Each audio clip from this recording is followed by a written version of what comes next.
Little World Türkçe.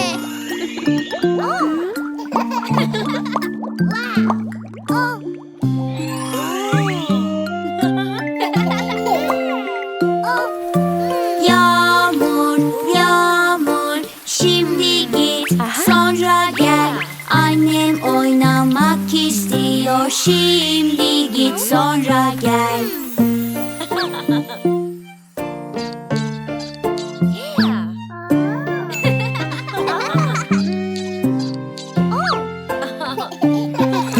Yağmur, yağmur, şimdi git, sonra gel.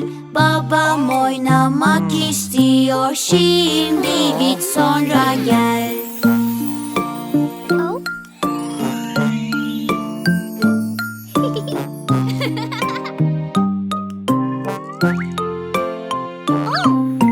Yağmur, yağmur, şimdi git, sonra gel.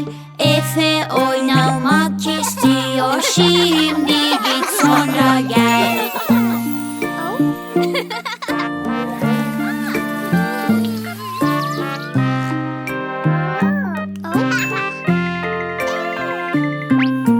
Yağmur, yağmur, şimdi git, sonra gel. Ece oynamak istiyor, şimdi git, sonra gel.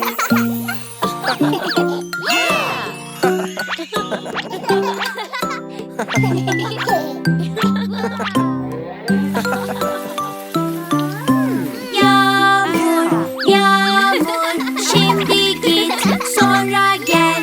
Herkes oynamak istiyor, şimdi git, sonra gel.